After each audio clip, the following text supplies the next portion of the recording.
Welcome back to PodX. This is me, Ayush Majithia, your host.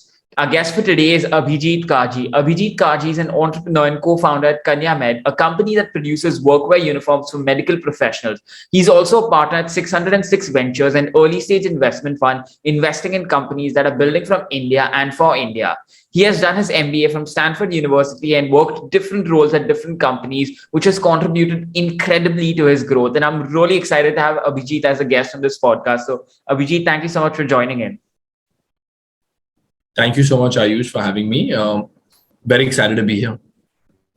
Awesome. So for the audience that doesn't know, I actually came across you through a LinkedIn post about KNYA Med, and I found it very, very interesting and fascinating because I really love about how you're praising the doctors, people in the people in the medical workforce. And also, if you could give us a brief about what KNYA Med is to the audience that doesn't know. Sure. The thesis is that, that you have a Nike, Lululemon, Adidas, Puma for athletes and amateur athletes across the world, especially in India. But by the way, I'm a former athlete as well, and I totally understand how rigorous an athlete's job can be, right? So you require a lot of technology and fabrics to kind of make sure the performance is optimum of what you're wearing. But unfortunately, the same hasn't been provided to medical professionals in India. Medical professionals are, of course, heroic individuals, right? Saving lives, alleviating pain. Some of the doctor and nurse conversations that you have, right? You'll kind of hear the real heroic stories of like gunshot wounds, open heart surgeries. But if you see over the last 100 years, medical apparel has really not evolved. If you speak to your parents or their parents and their parents as well, medical apparels remain the same: boxy, scratchy scrubs, right? And we feel there's an opportunity for us to kind of provide apparel which is backed by technology, very cool and comfortable at the same time. So there's a fashion element as well. At the same time, we feel like there's an opportunity to really use technology, whether it's water repellent, to do some cool treatments on it, and all the products that we've been kind of supplying has a real element of technology and sustainability in the supply chain, right? We're also trying to go the extra step and make sure the fabrics that we are using are 100% friendly for the environment, right? So I think this is just the start of what we are doing, but we are very excited to build out an entire apparel line focused primarily at medical professionals. Yeah. I think you all are doing an absolutely amazing job, and plus the field where you all are also creating awareness about it. You all aren't just like producing the cloth and the clothes for them, but you're also creating a sense of awareness that people need to know about what's happening in the lives of medical professionals and all. And I think that's really interesting because I find that truly interesting to get an insight into their lives. And there was so much which I didn't know what happens in their lives or what they go through. Because I think one of the posts where you said that around 70% of people in the medical field have faced either people have been violent to them or people have been rude to them in terms of words or something like that. And so I think spreading that knowledge is very important, which you all are doing both ways, not just in terms of the clothes. No, 100%. I think this is a mission, right? I think we started this second as an apparel line, but first is so I've had many people in my life who have kind of influenced my life, and a lot of them are medical professionals, right? My granddad died of cancer at a very early age. I was very young, so I didn't get a chance to meet him much. My dad's sister and brother-in-law both are doctors. Somebody who influenced a large part of who I am today, right? They're like second parents to me. And I get a chance to interact with them all the time and kind of realize that the doctor's job is really tough, really tough, right? They're working like 16, 18 hours a day. Today, I speak to around 40, 50 medical professionals a day, right? They call up, I do some customer service myself, try to interact with them. Also run a personal blog called Capes of India, where we kind of share stories of medical professionals. And some of these, young doctors are doing 36-hour shifts, right? And for some of us who are doing desk jobs, that's like unheard of, right? We do 12, 14-hour days and we are like exhausted. Right now, imagine doing 36-hour shifts and yet kind of being told by patients and, or being rude to doctors, or there's physical abuse. And 75% of medical professionals have been physically or mentally harmed. That is an appalling number, I feel. Appalling, right? Really, really disappointing and embarrassing. And I think a major part of our mission is to celebrate the medical professionals, right? I really genuinely believe they are heroic. I really do believe, yes, people go to the movies and, athletes, but why aren't medical professionals lauded? I'm not able to understand that. I really just don't, right? I'm sure each of us have had an experience where a family member, parent, a sibling, an uncle, aunt have kind of been admitted to the hospital, and we are at the mercy of the medical profession to like kind of provide us information, to kind of share what the cure is, and various reasons, and not just the doctor, but the nurse, the staff at the hospital, various people, and all these people in the medical fraternity, in my opinion, are doing a heroic job. COVID is an example of that, right? So it's each one of us, including me and the rest of the KNYA Med team, we are on this mission that we feel like, yes, our apparel, we're creating this amazing apparel where it kind of improves their life and kind of increases their efficiency and productivity. But I understand that's not the monumental benefit. I also feel a part of our mission is to kind of, put it out there that, these individuals are like absolute legends, right? And they deserve their due. By the way, they're humans and we totally understand that, right? And mistakes are made. And that's why sometimes I understand, the other side of the coin is that there was like, firstly, the physical abuse doesn't warrant anything, right? But even there was a verbal or some kind of, dialogue. I understand they're humans, mistakes are made, but doesn't discount the fact that they're doing like heroic tasks, right? So that's a little bit of the mission where kind of what we are up to, right? And we are very excited by it, and we think we've really just gotten started. It's really just day zero here. No, I think you're doing a great job, and I really, really hope that this awareness spreads and continues across the country. The kind of knowledge which you are spreading is amazing. Right. Thank you so much. I wanted to come to this part, which is while starting KNYA Med, obviously it's a very different field. It's not very common. People don't talk about, I want to start a business and create apparels for the medical industry or something like that. So what were some of the challenges that you faced? Great question, yeah. So I think firstly, we started, ours is a COVID business in some sense, right? We started in the middle of the pandemic, right? So I think figuring out all aspects, supply side, I think has particularly been very challenging, right? I mean, getting a sustainable supply chain of raw materials of consistent quality backed by technology and science. And so our fabric, all the fabrics that we use are proprietary, right? To kind of get the mix exactly right was in some sense has been challenging. Right. At the same time, I think talent acquisition. I think talent acquisition has been challenging as well. It's a space which is not very common, as you said. We're kind of building out the skill set as we go. So I think that has been something which has been challenging as well. Third is, you're right. It is a niche. And I think not many people, I feel, I kind of understand the problem statement very well, right? Which is so sad, right? Because there are 8 million medical professions in this country, but yet kind of it's not as part of the daily conversation of kind of understanding what the problems of medical professionals are, right? What do they wear to work? When do they sleep? What food do they eat?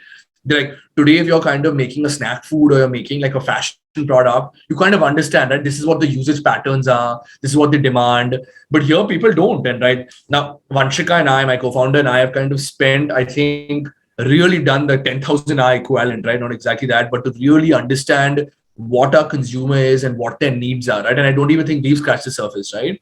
But to kind of expect that from a community has been challenging. And third is, I think we are just getting started to start a community, right? I think we want to build a community of like-minded medical professionals and individuals who really respect and kind of understand the mission that we are doing and, we are following, right? And that's what, in some sense, our expectation is. Right. So, I think that's been some of the challenges. And I think, by the way, right, I was an investor for the longest time, right? So I've spoken and interacted with a ton of entrepreneurs. Entrepreneurship isn't easy. It's really, really tough. I mean, you are an entrepreneur yourself, right? So you're running you're a content creator, and I think congratulations to you for starting so early. You probably understand this as well, right? Getting people to speak, making sure like the podcast has enough viewership, making sure the content is edited well, like all aspects, and it's very unpredictable, right? I often say this, right? Like, I mean, we've grown now, right? We have like north of like 35-40 people working in KNYA Med, but like a day doesn't go by where like at multiple times a day I feel like we are ruling the world, and I feel multiple times that, oh my god, like really, will we even exist? And that's just the volatility and kind of the fun of problem solving of entrepreneurship that I really like, right? I think everything is a problem solving statement, right? And I think that is the real joy in building, right? And I shied away from being an entrepreneur for the longest time, right? And now I'm 30 and I've just gone down the entrepreneurship path. It's been a year and it's been the most fulfilling experience of my life. And I don't think I can ever go back to not being an entrepreneur. It's just amazing. Okay, I don't really know if I can consider myself as an entrepreneur or not, but yeah, some of the feelings which you said, which I do definitely relate to, like when I get a person for a podcast who has like a huge number of followings, who has a huge number of followers, what happens to me is, wow, this podcast is going to be my breakthrough podcast. I'll become very famous with that, and I get that high. And then when I see the views, it doesn't reflect and all. I do feel that low. Maybe should I stop this and all? But that makes it interesting and fun. So I really like you said, I do experience the highs and lows. So it's the fun part of it. Absolutely. So, a question which I wanted to ask you was, do you still micromanage, or because you're a company that is around 1 year old? So do you still have to like micromanage things, or do you leave it to other people to do it, or how does it happen? It's a great question you have, right? And I think as a leader, it's something that Vanshika and I think a lot about decision making, right? About how decisions are made in an organization and how they kind of follow through. What I will say is, to be very honest, that as an entrepreneur, it's, you always feel like, oh my God, like, do I need to be part of every decision? Although I'm the co-founder. And Vanshika and I really firmly believe that we do not want to be part of every decision. We feel we will only get the best out of, like, by the way, who we think are like some of the smartest people in the country who are working for us. And really, I do feel they're like just like very, very solid people, right, in each of their fields, right? And we try not to get involved in every decision. I'll be lying to you if I say that if I don't, right? I think I'm not a perfect leader. I'm only growing and I'm only learning more.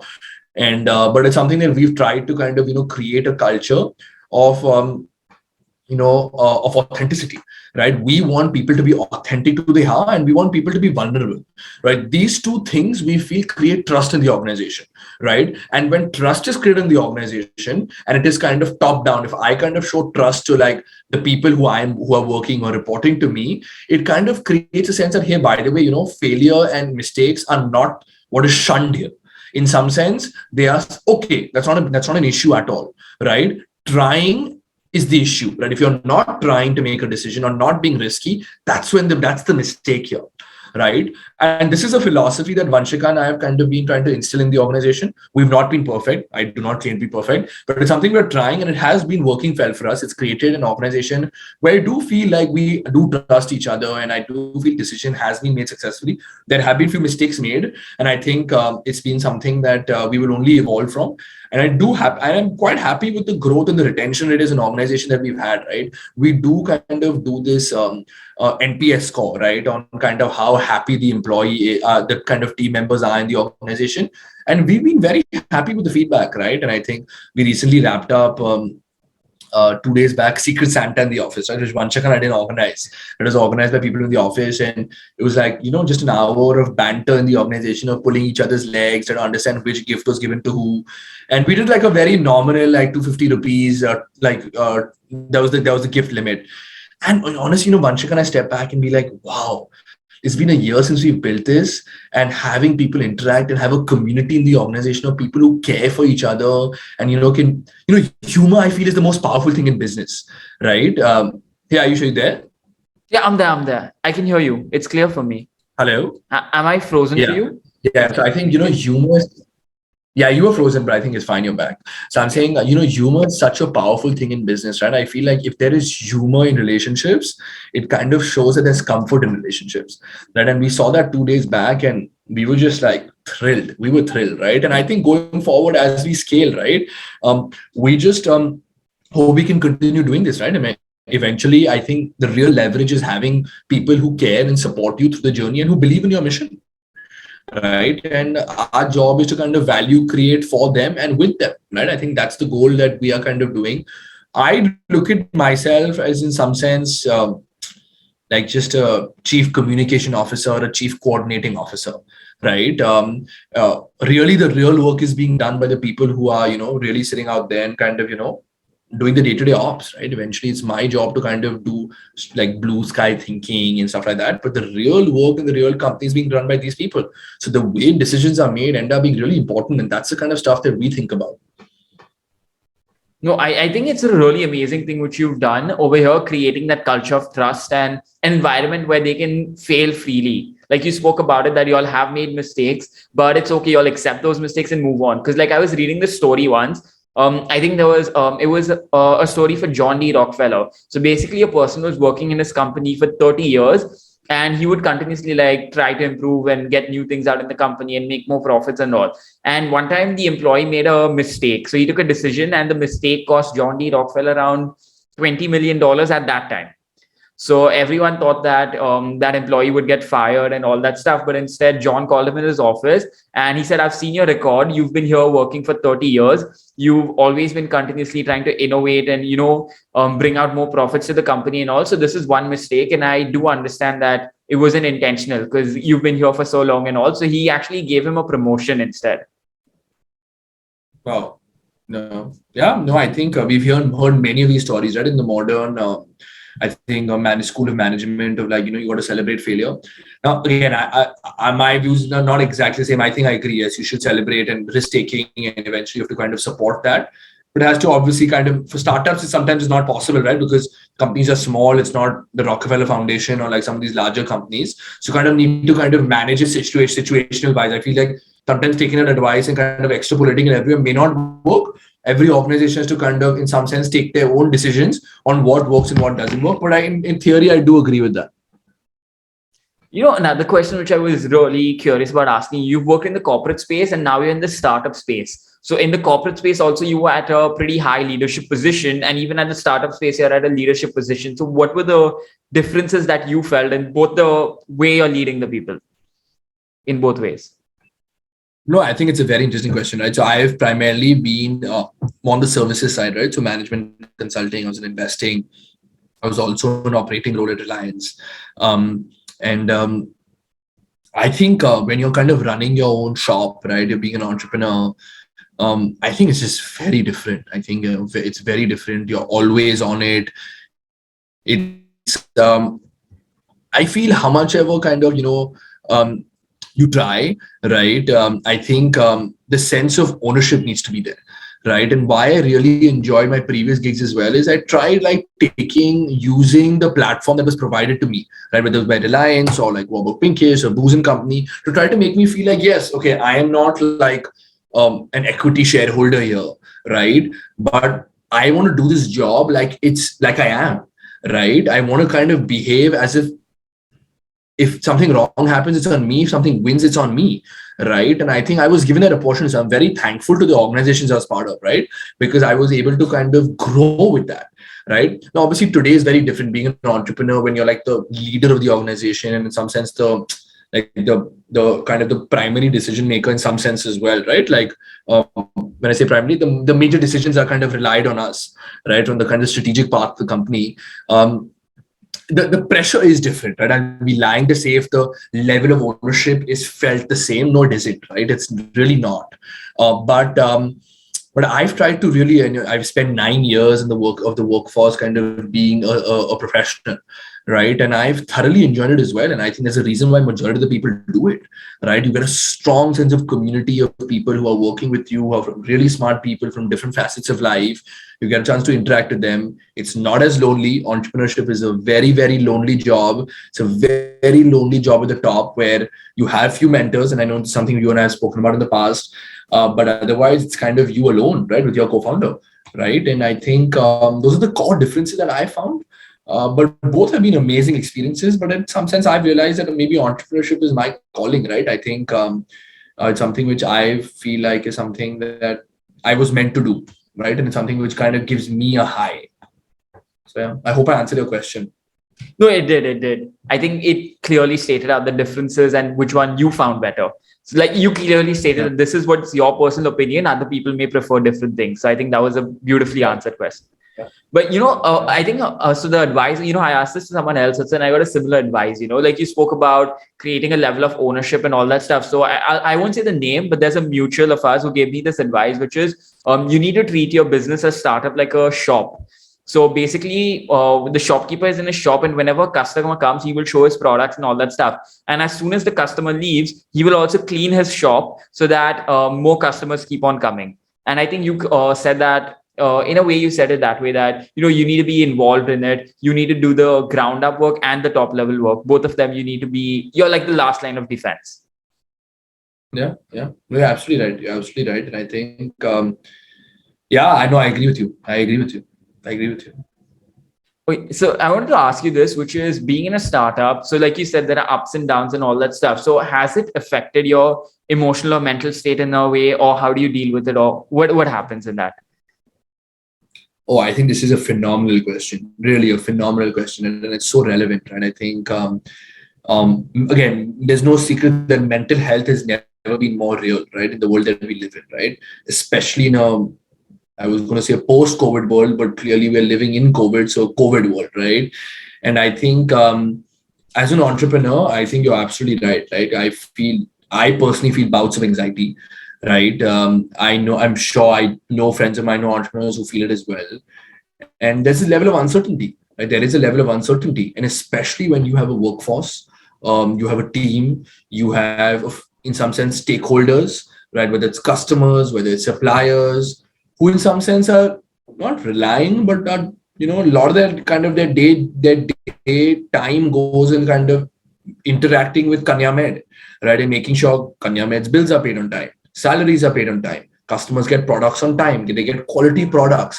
There are a lot of, in some sense, and I define this as all value creation, right? If you define what is the value created by a company, it's all value creation. Now, I'll be egoistic to think that a lot of that depends on me, but some of it is, right? Because I'm in some sense the co-founder of the company and I'm very much day-to-day involved. That creates a sense of pressure. Creates a sense of pressure. And I think that's something I enjoy as well, right? Because that's the kind of responsibility that comes with leadership. But at the same time, there are times when that creates anxiety as well, that, oh my God, like what will happen if kind of, this doesn't go according to what we planned and that anxiety is kind of does make it difficult. And that's when I think having good advisors, good people to kind of, go back to at night, at home, whether it's family, whether it's a partner, becomes important. Right. And I think that's when I was kind of mentioning that, right. And I think you followed up with a great question that entrepreneurship is a very lonely job. And I think you got to surround yourself around people who kind of, support you through this journey. And I think we got to celebrate entrepreneurs, right? And I think I used to say this before I was an entrepreneur, but I've really, really felt it, right? I think there have been very tough moments for us. And there have been, by the way, amazing moments as well. We've really celebrated, right? There's nothing like winning a big purchase order and then delivering it to the customer well, and the customer being like, by the way, this is the best product I've ever used, and you just made my day, right? You get a message like that, and oh my God, like it's probably the best thing anybody can hear, right? So it makes it all worth it. It's the most beautiful journey ever. But you're absolutely right. There are times when can be mentally challenging. It can be. So, I wanted to ask you this thing. Then are there some certain practices which you follow, like when you wake up in the morning or before going to bed, or certain like reading notes or writing down some stuff or something, or journaling or anything? So I don't do anything structured that way. What I kind of have a way is that I do a lot of like, I don't know, there are weird times when you get ideas, right? Like maybe like in the car, or like you maybe like I play a lot of tennis, right? So that's kind of my meditation. So when I play tennis, that's I'm meditating. Like I'm completely just off for 1 hour. It's like I'm in a state of flow in some sense. I kind of get a lot of ideas, and I try to like write them down or kind of text them to my co-founder, be like, oh, by the way, like, and like random thoughts and ideas that keep coming. So it's very unstructured, but they keep coming. During my work hours, I'm always with a notepad, right? Always with a notepad, just keep writing ideas. Like even if I'm talking to you and I get something, I just write it down, right? And then I think it's kind of having a discussion with the team to see if anything is actionable, or else it just stays there. And then we keep kind of trying to check it in. From a mental state point, I've tried to like, kind of do also formal meditation, and it's been amazing, right? 5-10 minutes of deep breathing, kind of, focusing on meditation. And I think that has been a very powerful experience for me. I use Headspace. It's a phenomenal app, and it's something which helps clear my mind, right? I think like 5-10 minutes a day, it's a very small investment, clears my mind. Also at nights, I game, like sometimes I just play like a fun game of Catan quickly online with friends and stuff like that. That's also been very important for me. Right. And meeting friends is a very, I think, good thing for me to kind of just like, stay, like, just relax and kind of stay away from work and personal pressures as well. Right. So social and professional pressures in some sense. Yeah. I try, so there's something which I wanted to like just add on, which I tried Yeah. meditation. So this was like long back. And basically, I still try to do it. But the thing is, I've still not found that calling or whatever. So I can't really focus. Whenever I try to meditate, my mind keeps on wandering and goes in different directions, and my eyes keep on opening and closing and all that stuff. So I think hopefully I can become better at that because whoever I've met, a lot of Have people you keep tried on saying guided that. meditation? No, I've not Have you tried tried guided guided meditation. meditation?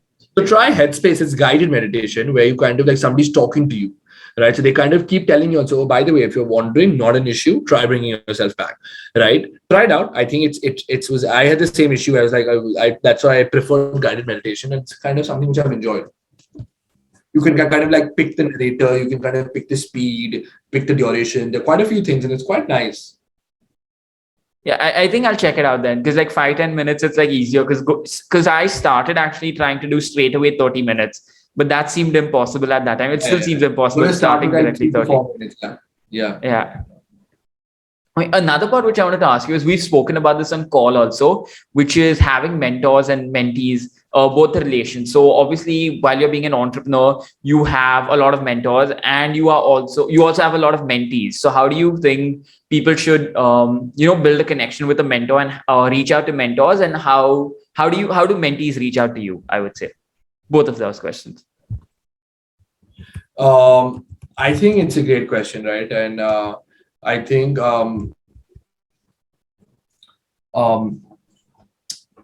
it's a very good question. I think firstly, I think you got to understand what the need for the mentor is, right? Are you looking for some business strategy? Are you looking for investor money? Are you looking for very something very particular like domain expertise on textile, domain expertise in content creation? I think it's kind of figuring out what you want to get first, right? After you kind of do that, I think it's good to kind of, find like, I think, target people, right? People who are very senior, people who are not so senior, people are little senior to you, right? 3 levels, right? And then kind of try to, I think, kind of see kind of what their time capacity as well, right? Today, if you can, I would love to speak to like, the CEO of like, like the officer of like Apple, maybe like Tim Cook or like, Mr. Ambani, right? I would love to, right? But they are busy people. They're busy making an impact. I don't think they have time to kind of, kind of spend time mentoring. I think mentoring is also about time capacity, right? So I think that has been something which is, I think, very, very important. Once you kind of get that target list out, I feel it's important to run a CRM. Right? When I say a CRM, a strong list of people, track them based on kind of people you've reached out to and what the response has been, right? I think better than not is if you have a target list of an individual to get a warm introduction, nothing like it. Right? Be like, by the way, and I would state the ask very easily, right? Some people do not have time to do even 1 hour a month. Right? But some people are like, by the way, you just call me up when you have a need, even if it's 10 minutes, once a week, you call me whenever you're be happy to. Right? So it's kind of setting the expectations aligned. And once that is done and once the introduction is made, I think having the first session is very important because that kind of sets, is this like a mutually beneficial thing? Like what is the mentor looking to get out of it and what is the mentee looking to get out of it? Because I think even the mentor is learning a lot from the mentee, right? While the mentee is re-going through the growth round, right? It's some sense like not a parent, but it's like somebody who's kind of re-going through the same path that person had gone when they were very young or like they were earlier in their career, right? So I think that has been very interesting. I've tried doing this and I think it's a hit or a miss, but I think it's a process. And after that, you do get people who kind of are invested and looking to give back, right? Because they kind of realize that they've only reached it because of their mentors, right? So I think that has been very interesting. So like you said, the mentors, like they go back through their path and all. So that's so is it like they're doing a revision of their whole life and that's how they learn again? Or what is the benefit for a mentor from a mentee? Exactly. If there are others. Sorry, can you just repeat the question? Okay, so I'm saying, what are the other benefits that a mentor can get from a mentee? Because usually when we think about it, we just think that a mentee benefits from a mentor and a mentor is just giving it away for free. Yeah, no. I think there's a lot that a mentor can benefit, right? I think, firstly, one is I think relearning the entire process. And I think sometimes they say, right, when you teaching it to somebody else or like kind of guiding somebody else, you yourself kind of relearn the process again, right? So that's one. Second is I think you kind of understand you kind of remain relevant in the next generation, right? Assuming even the people are the same generation, right? You kind of are relevant to doing the same task differently. Now, for example, if I am kind of giving advice to somebody on a go-to-market strategy for an apparel brand, right? Now, I've already done that once, but if I have to give it to somebody else again, he or she will kind of guide me on how it's going for them. Right? It may not go the same way as it went for me. So I kind of do problem solving for a second time or a third time or a fourth time. At the same time, I'm honing my own skill set around that. Right. So that's number two. Number three is as the mentee grows up and graduates, right? You kind of, you kind of like learn a lot about the person, right? And they've kind of grown up to become a leader, right? So in some sense, now it's yet a mentee-mentee relationship, but in some sense, maybe a relationship of equals, that you've got somebody who's very capable, and it's a powerful relationship that gets cured gets created, right? Of people who mutually care about each other, who can bounce off ideas and enhance each other's network. Right. So you're right. Early days, it starts off as maybe a one-way relationship, which I don't think it's ever a one-way relationship. I think it's always like a two-way stream. It may be called as somebody with more experience to somebody who's less experienced, but I think it's always a two-way stream. I think I will keep that in mind whenever I'm reaching out to other people. Like you said, knowing the ask, knowing how it can benefit them, how it can benefit me. And yeah, I think it's great advice for me also. Yeah, no, I think firstly, know your audience and kind of say the ask very clearly, right? Don't just say that, by the way, I want to mentor. What do you want to mentor for? What stage of your life? You want to make it specific so somebody knows that even if they're investing their time, why they're investing their time and what's in it for them. And it doesn't have to, by the way, be monetary at all, right? I think there's a lot of other things can be on what is in it for them as well. Yeah, I actually had that someone. So I spoke to someone. Basically, that person, he gives advice to the younger generation and other companies and all that stuff. And he gives it in the companies, not specific people. So whenever the team requires any help with something, they can approach him and all that stuff. And he has no monetary benefit from it. So I was very curious about it. Why? Because he spends a lot of time in it. So then he told me there are two things. One is his main business, and this is like his passion project. So his main business makes him money, and this passion project where he guides people and spreads his knowledge and all, he also gets to learn a lot from them, and he gets to be relevant in that field. So his business is in another field, and he's mentoring in the media field and all that stuff. Absolutely. You're absolutely right. And that's so interesting, right? Because you kind of get diversity of experience and you kind of understand what another business line could be. Okay. So I totally respect and understand that, right? So I think like today, if I'm in the apparel line, but I understand maybe like supply chain procurement a little bit, right? On how kind of the logistics space could work in like on a last mile level or a first mile level. I can provide the same advice to somebody who's maybe in a very different industry, like maybe like supply, like food, snack food, right? And I can kind of understand the dynamics of that. Yeah, I think so that's like a different thing, which is really interesting to me. So, another section which I wanted to cover in this podcast was you've done your MBA from Stanford, and you've also recorded another interview, which I found very interesting, about speaking about your whole MBA journey and all that stuff. So I was curious about, why do you think people should do MBAs after graduating? After graduating undergrad, I believe, right? Yeah, correct. Yeah. So I actually think, the MBA experience is a very, very, very powerful experience. And I think it's something that in some sense changed my life of, having incredibly smart, diverse individuals around you. Right. I think for me, the MBA experience wasn't about like education. I think in this day and age, you can learn everything on YouTube. Right. And there are plenty of platforms online. You want to learn finance, you want to learn marketing, you want to learn like operations, everything. Right. But being around very smart individuals, and these are not just like, academically smart. They are very high EQ individuals, people who had phenomenal experience. And this is like all kinds of diversity, right? So there could be geographic diversity. There could be like gender diversity. There could be diversity by sexuality, diversity by political views, right? All kinds of diversity in one place, right? And you kind of push each other to grow more, right? Now, I was around some really, really smart people, and I think being around them, it changed the way I looked at life and the way I made decisions.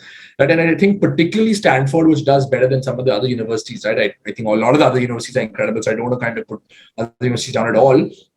It's kind of changed the way I think about life, right? life is, yes, about making money, having a good family, and kind of, being comfortable. I think life is also about making a change, right? Fact that you go to Stanford, you already have a major privilege, right? You're a real privilege to be there, right? So with that privilege comes responsibility. There's a responsibility that you need to go back post the MBA, wherever you are, and make an impact on the community that you're part of, right? You need to make an influence, right? Small, big, doesn't matter, right? In whether it's in your social group, whether it's in your professional life, you have a responsibility because you have been given this experience and you have this experience. You need to take ownership. So would you say that an MBA helped you find your purpose?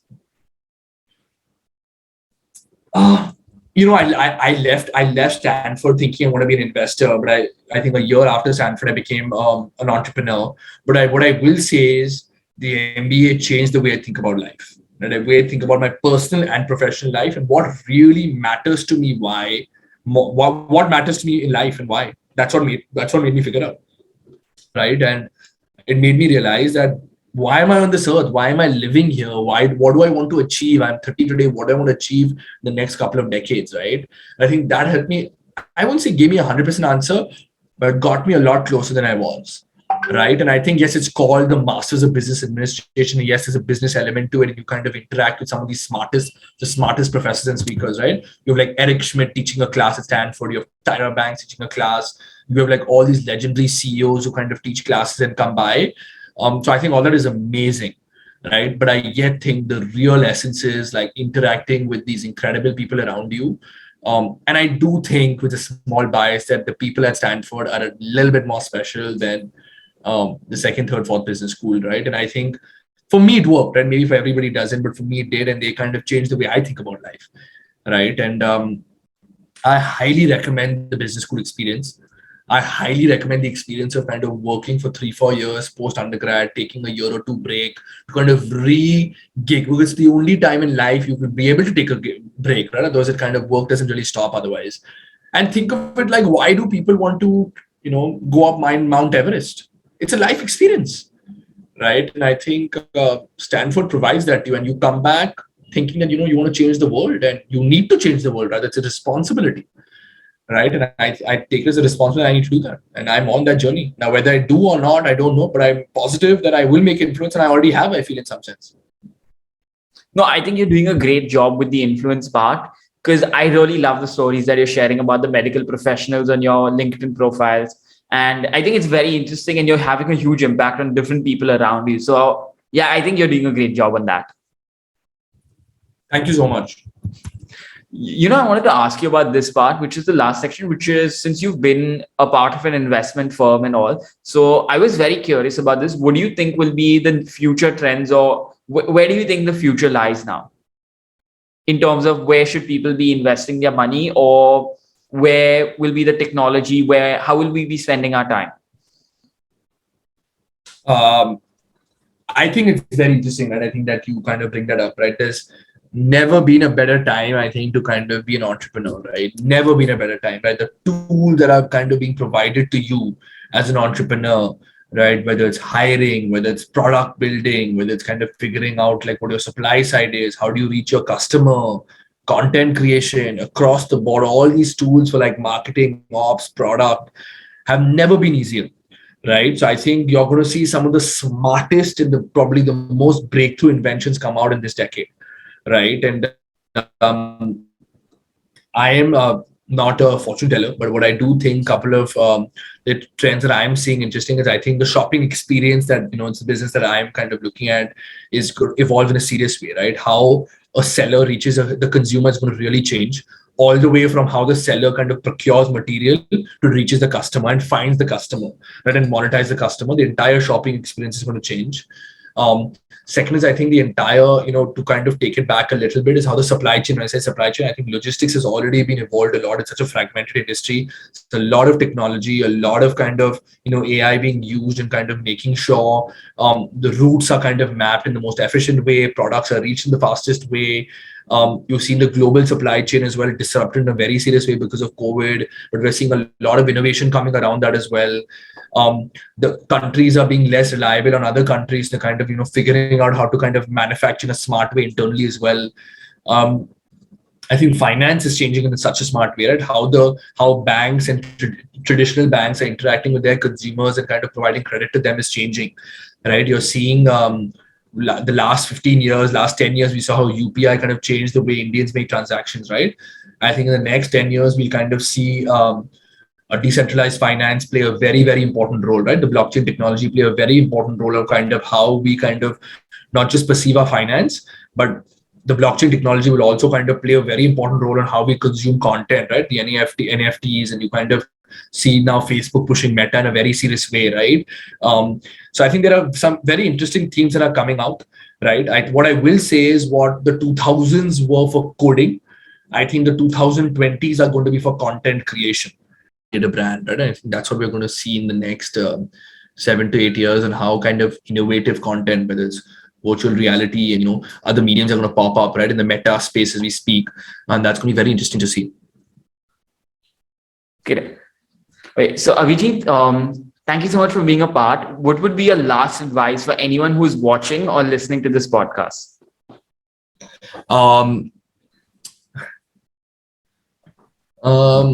I don't think I'm wise enough to give any advice, but I will kind of share a couple of things that that I try to live my life with, right? I kind of shared just a thing. Your face wasn't being seen for a second. Yeah, now it's seen. Yeah. So I think a couple of things that I think are kind of been important to us or me as we've kind of I've built out my personal and professional journey. One is, I think, giving back. I think giving back is very important. I think mentorship is very important.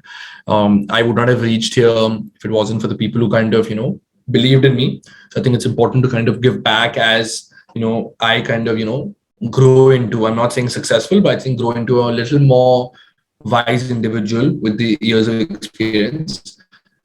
That one. Second, I think advice to, I think, new entrepreneurs, the younger generation is, I think, two things, right?